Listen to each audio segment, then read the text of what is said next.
돌로레스 캐논의 책들은 대체 치유, 체면, 형이상학, 전생 회귀 등의 주제를 다루며 전 세계적으로 많은 독자들에게 사랑받고 여러 나라에서 베스트셀러로 인정받고 있습니다. 그녀는 독자적인 체면 기술인 양자치유 체면을 확립하여 사용하고 가르쳤으며 자신의 분야에서 놀라운 성취를 이루고 2014년 10월 83세의 나이로 그녀가 평생 탐구해오던 죽음 이후의 삶으로 귀환했습니다. 그녀가 쓴 17권의 책은 20개 이상의 언어로 번역되었지만 2024년 현재 우리나라에 번역된 책은 죽음과 삶 사이의 세계 한 권뿐입니다.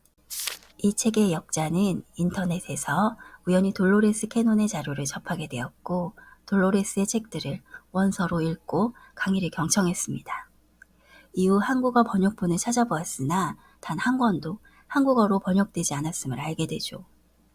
돌로레스의 전생 퇴행요법은 북미 지역에서 독자적인 주요 분야로 자리 잡고 있기에 역자는 한국 독자들에게 돌로레스 캐논의 책을 소개하기로 결심했습니다.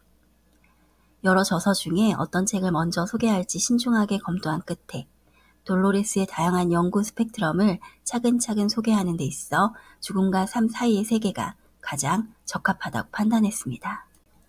옮긴 이의 말. 역자를 포함한 독자들이 이 책을 펼쳐든 공통된 욕구가 있다면 그것은 우리의 삶에 대한 의문일 것이다. 왜 우리는 하필 이 지구에 태어났으며 어째서 이토록 어렵고 혼란한 삶의 형태로 살아가야 하는지, 왜 이러한 존재로 탄생하고 성장하고 사라져야 하는지에 대한 근본적인 물음의 단초를 찾으려는 진한 갈증과 궁금증 때문일 것이다. 이 책이 우리 존재적 삶의 미묘함과 다양함, 적어도 생에 대한 미스터리들을 수긍할 수 있는 단초가 되기를 바란다. 돌로레스는 자신의 전생 퇴행요법을 통해 알게 된 진실을 있는 그대로 어떠한 선입견도 없이 밝히고 있다. 시간의 유한성이 인간 세계의 한계이자 착각임을, 그리고 무한의 공간에서 지구인으로서의 삶의 의미와 그 존재의 가치를 밝히고자 그녀는 연구 결과를 어떠한 가감 없이 발가벗겨 세상에 던져놓았다. 이에 역자는 고심 끝에 그녀의 책이 한국에 소개되어야 한다는 결론에 도달했다. 역자 역시 다른 차원의 삶과 미래에 대한 그녀의 저서들을 있는 그대로 소화할 수 있는 삶의 단계에 있는 것은 아니지만 그녀의 삶의 여정에 대한 고찰과 연구에 대한 진정성, 한결같은 의지에 깊은 경의를 표하고자 한다. 그리고 한국 독자들에게 돌로레스 캐논의 저서들을 차차 소개할 것을 약속드린다. 죽음과 삶 사이의 세계, 돌로레스 캐논 지음, 정수님 윤나진 옮김, 출판사 공명. 죽음의 경험.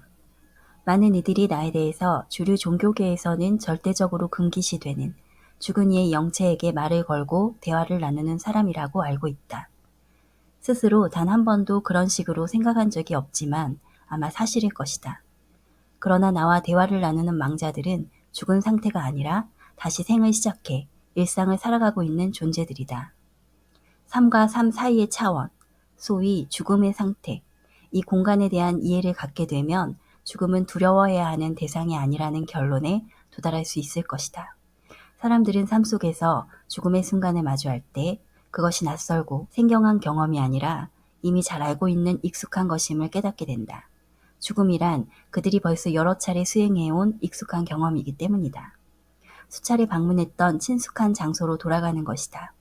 그곳은 많은 이들이 집이라고 부르는 곳이다. 나는 사람들이 탄생과 죽음이 모두가 수차례 겪는 진화적인 순환임을, 따라서 그들 영혼의 성장과 지극히 자연스러운 한 부분임을 알게 되기를 바란다. 죽음 이후에도 다른 차원들 속에서 물질적인 세계와 다를 것 없는 삶과 존재가 실존한다는 것을 깨닫게 되기를 바란다. 어떤 면에서는 그곳이 물질적인 세계보다 더 실제적일지도 모른다는 것을 말이다.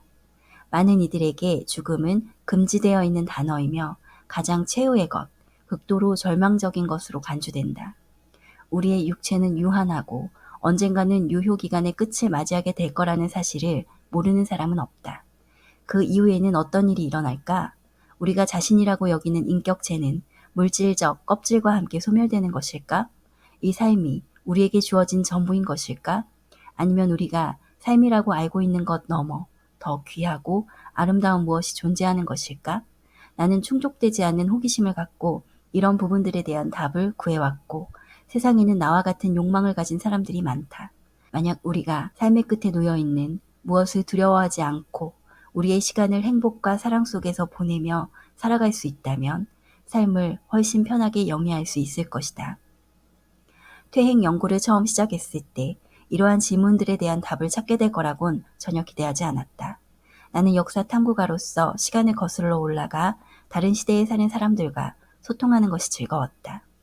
사람들은 그들의 다른 삶들 속에서 형성된 역사를 기억해내는 과정에서 그들의 시선을 통해 보이는 대로 표출하는 것을 즐겼다. 깊은 최면에 잠긴 상태에서 서로 모르는 사람들이 다른 사람들의 이야기를 뒷받침해 주었기에 나는 이러한 역사적 시대에 대해 그들의 시각으로 바라본 내용에 대한 책들을 쓰고 싶었다. 그런데 거기에는 기대하지 못한 패턴들이 있었다. 그 과정 속에서 내가 전혀 예상치 못했던 일이 일어났고 이를 통해 전혀 새로운 세계의 탐색을 마주하게 되었다. 지구에서의 물질적 삶을 떠난 사람들이 머무르는 소위 죽음 상태라 불리는 삶들 사이에 기간을 발견하게 된 것이다. 얼떨결에 그 차원의 문을 열고 죽은 자들과 이야기를 나누었던 첫 순간을 아직도 기억하고 있다. 그것은 전생 퇴행 최면 중에 일어났다. 그 사람이 내 앞에서 죽음의 순간으로 돌아갔을 때 너무 순식간에 일어난 일이라 그것을 멈출 시간조차 없었다. 그 사람은 자신의 몸을 내려다보며 마치 타인의 시체를 보고 있는 것처럼 내게 말했다. 나는 그 사람의 인격체가 죽음 후에도 변함없이 온전하게 남아있다는 사실에 놀랐다. 그것은 변하지 않았다. 이 사실은 매우 중요하다. 이것이 바로 일부 사람들이 가진 죽음의 경험은 자기 자신 또는 사랑하는 사람들을 다른, 이상한, 낯선 존재로 변화시킬 거라는 두려움의 원인이기 때문이다. 즉 미지에 대한 두려움이다.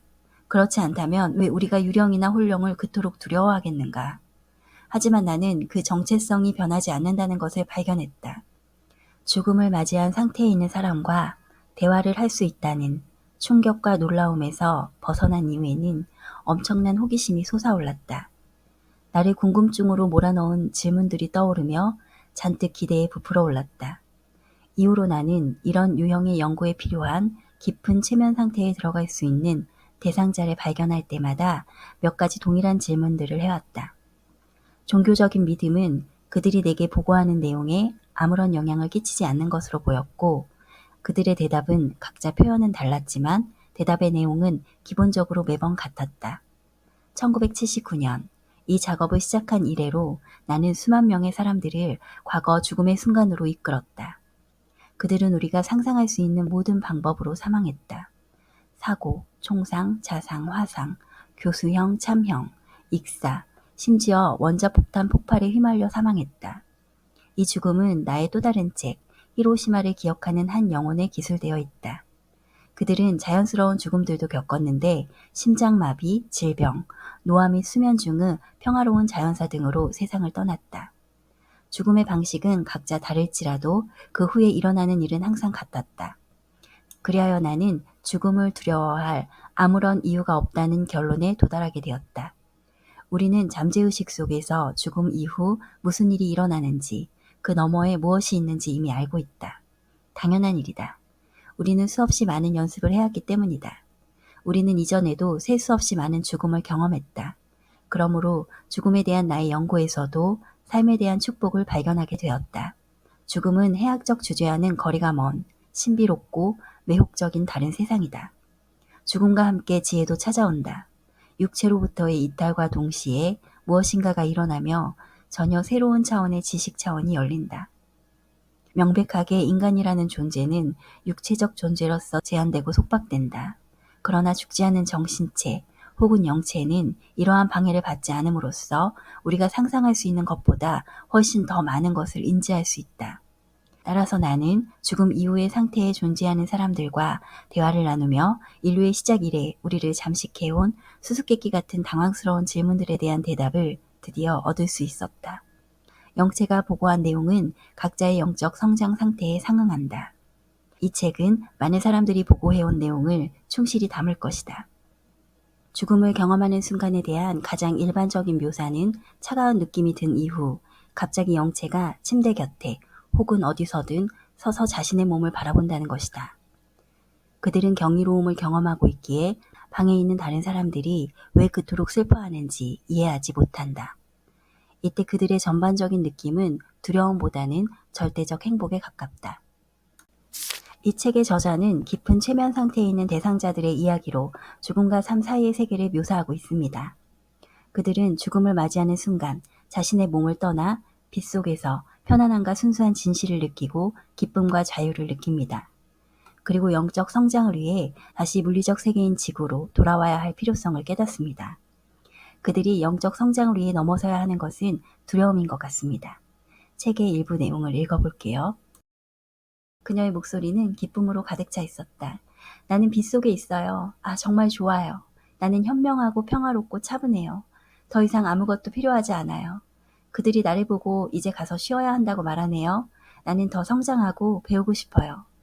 이후 그녀의 표정과 호흡으로 보아 그녀는 휴식 장소에 있다는 것을 알 수 있었다.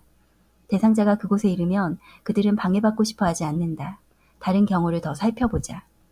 나는 영혼 속에 있어요. 이곳은 매우 평화로워요. 하지만 결국 돌아갈 거예요. 두려움을 넘어서야 해요. 두려움은 우리가 불러들이는 것이고 우리를 얼어붙게 해요. 두려움은 인간의 마음속에 있는 괴물이고 오직 지구에 있는 이들에게만 영향을 끼쳐요. 영향을 받는 건 육신의 마음이에요. 영체는 영향을 받지 않아요. 맞이 않은 사람들. 많은 이들이 지금의 삶 이후에 있는 다른 차원에 대해 생각하는 걸 두려워해요. 그러나 도움의 손길이 다가올 테니 걱정할 필요는 없어요. 그들이 반겨주기 위해 미리 와 있을 거예요. 보통은 삶에서 특별했던 사람이 와요. 그들이 윤회하지 않았다면요. 인접한 인생 속에서 인연을 맺은 이들이기에 그들은 곧바로 알아볼 수 있지요. 기다리고 있던 이들은 무슨 일이 일어나고 있는지 설명해주고 그들이 겪는 과정을 도와줘요. 이런 식으로 예전에 알았던 누군가를 만나게 되면 그들은 아무 두려움이 없게 되지요. 사람들을 충격에 빠뜨리는 것은 두려움이니까요. 모든 경우는 아니지만 예수를 보고 싶다고 요청하거나 간절히 열망하면 그의 영체가 이끌어주게 돼요. 온화한 죽음을 맞이했다면 그 이후에는 안도, 경의, 자유로운 느낌이 감쌀 거예요. 빛을 향해 가는 길에 도움을 줄 친구나 안내자를 만나 배움이 있는 차원으로 가요. 배울 동안 영체는 여러 영혼들과 교류해요. 다음 생애를 위해 무엇이 필요한지 배운 다음에는 영적 지도자들과 의논하고 그 다음 육화를 준비하기 시작해요. 어떤 상황 속에서 다른 삶에 돌아가야 그 영체에게 가장 좋은지를 알기 위해 영적 지도자들과 의논하는 거예요. 모두의 이익을 위해 어떤 영혼들과 교류를 해야 최선일지도 함께 의논하고요. 휴식 장소는 충격적인 죽음으로 손상된 영혼들이 스스로 휴식하고 회복하러 가는 특별한 곳이에요. 충격적인 죽음을 경험한 일부 사람들은 그들의 몸이 사라지고 없다는 걸 받아들일 수 있게 되기까지 길고 긴 휴식의 시기를 보내요. 그래야 그들에게 일어난 것이 자연스러운 일이라는 걸 알게 되면서 천천히 깨어날 수 있기 때문이죠. 그때쯤 되면 충격과 트라우마는 사라지고 없어요. 죽음은 많은 두려움을 내포하죠. 많은 이들이 지금의 삶 이후에 있는 다른 차원에 대해 생각하는 걸 두려워해요. 그러나 죽음을 두려워할 필요가 전혀 없어요. 왜냐하면 그 노연함과 함께 다시 한번 삶이 있고 그 삶은 이 행성에서의 것을 훨씬 초월하는 것이니까요. 그러나 예정된 시간이 오기 전에 살아있는 몸을 내던져 버리는 것은 절대로 적절하지 않고 앞으로도 그럴 거예요. 그들에게 여러 번의 기회가 있다는 것을 깨닫는다면 매번 최선을 다할 수 있을 테고 그들의 실수에 대해서도 지나치게 속상해하지 않을 거예요. 그들은 다음번에 해낼 수 있어요. 영혼은 그저 육신 안에 살고 있는 어떤 것이 아닌 에너지예요. 우리의 정신체에 대한 정확한 인식은 에너지라고 할 수 있죠. 모든 것이 에너지라는 것, 그게 바로 창조의 진실에 있어 핵심이에요. 모든 물질은 본질적으로 에너지예요. 우리는 순수한 에너지로 이루어진 존재로 볼 수 있어요. 사실 물질 같은 것은 없어요. 그저 물질적 세상에 보이는 것을 설명하기 위해 제시된 의미일 뿐이에요. 영체는 영계의 세계에서 존재한 이후 다시 지구로 꾸준하게 돌아오는 정립된 순환이 있어 보였다.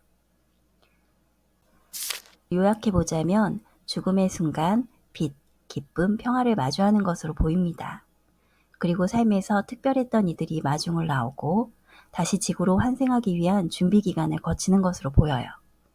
이곳은 영계로 필요에 따라 휴식, 치유, 학교를 거치며 다음 생애를 위해 무엇이 필요한지 배운 다음에 영적 지도자들과 의논하여 다시 지구로 환생을 거듭하는 거죠. 조금 더 책 내용을 읽어볼게요. 학교들. 대상자들이 전생 퇴행을 했던 여러 경우, 그들은 삶과 삶 사이, 여러 가지 영체 단계들 혹은 차원들, 그리고 다양한 장소에 있음을 보여주었다. 이 장소들의 주요 공통점은 학교였다. 학교에서는 무엇을 배워요? 삶의 경험과 그 영향을 공부하고 있어요. 나는 오래 배우고 알기 위해 오래 열심히 공부해요. 경험의 조각들을 함께 놓고 그것들을 내 경험적 의미로 만들기 위해 통합하죠. 그리고 나 자신에게 물어요. 이런 것들이 나에게 어떤 영향을 주었지? 내가 그걸 어떻게 다루었지? 여기 무척 평화롭고 조용해서 스스로 고립된 시간을 많이 가져요. 나는 생각하고 있는 것들을 훑어보아요. 때때로 나는 경험들을 거슬러 올라가서 이해하려고 해요. 지난번의 실수를 반복하지 않기 위해 내가 왜 그렇게 행동하고 반응했는지 이해하려고 해요. 여기에는 우리가 배워야 하는 교훈, 다루게 될 까르마에 대한 많은 지식이 모여 있어요. 우리는 인간의 본성을 다루는 것과 삶에서 직면하게 되는 문제들에 대해 많은 것들을 배워요. 또한 내가 직면할 문제들, 그것과 관련되어 내려야 할 결정들도요. 이 과정을 통해 나는 성장하고 확장하는 법을 배우게 될 거예요. 거기 있는 동안 이런 문제들을 직면하나요? 아니요, 내가 다음에 태어날 때요. 나는 다시 보내질 때를 준비하고 있어요. 영체 세상에 있는 동안 배울 수 있다면 왜 굳이 육체적 형태로 존재하는 것이 필요하죠? 직접 경험하거나 살아낸다면 더 강하고 개인적인 것이 되지요. 어떤 것에 대해 단지 읽기만 했을 때는 그렇게 강하게 느끼진 않죠. 책을 읽음으로써 어떤 일을 어떻게 할 수 있는지에 대해 배울 수는 있지만 우리가 실제적인 경험을 하지 않으면 잘 실감나진 않아요. 이 책은 총 16장으로 구성되어 있습니다. 깊은 최면 상태에서 전생 퇴행을 경험하고 있는 대상자들이 지구에 있는 우리가 이해할 수 있도록 가장 적절한 단어를 선택해가며 영계 세계를 묘사하고 있어요. 영체가 영계의 세계에서 충분한 준비 기간을 거치고 다시 지구로 돌아오며 성장을 거듭하는 과정을 설명합니다. 지구는 선택의 행성이에요. 인간은 자신의 운명을 창조하며 자유의지를 가집니다. 영계에서의 생각은 순식간에 현실이 되지만 지구에서는 시간이 필요합니다. 이는 우리의 마음을 바꿀 수 있는 기회를 제공하는 의미심장한 일입니다. 우리는 신의 개별 조각이에요. 모든 것은 에너지로 이루어져 있습니다. 부정적인 까르마를 쌓는 사람들은 같은 틀에 머물러 있지만 긍정적인 방향으로 까르마를 쌓는 사람들은 성장하고 확장합니다. 삶 사이에 공간이 있으며 발전하지 못한 다른 사람들을 도울 방법을 계획하기 위해 더 진보된 사람들이 그들을 돕습니다. 모든 것은 서로 연결되어 있어요. 완전한 깨달음을 얻을 때 가장 높은 차원에 도달할 수 있습니다. 이 책은 죽음과 삶의 의미를 다시 생각하게 하는 중요한 작품이라고 생각합니다. 이 책에 수록된 모든 정보가 서로를 모르는 다양한 사람들로부터 얻어졌다는 것은 놀라운 일이다. 그들은 다양한 종교와 직업을 갖고 있었다.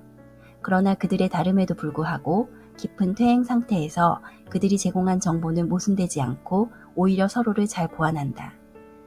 마치 여러 사람이 아닌 한 사람에게서 제공된 것처럼 들린다.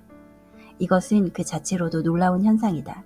죽음 이후의 삶과 같은 주제에 대한 질문은 너무나 심오하고 복잡하다. 이 정보들은 단지 전해 들은 것일 뿐이고 우리가 직접 그 여정을 경험할 때까지는 결코 진실을 알 수 없을 것이다. 그들이 내게 들려준 것은 장벽 너머에 놓여있는 것은 두려움이 아닌 단지 즐거운 귀향일 뿐이라는 깨달음을 준다. 나는 아직 여기 이 차원에서 성취할 많은 것이 있다고 느낀다. 죽음에 대한 나의 연구에서 삶의 축복을 발견했기에. 돌로레스 캐논.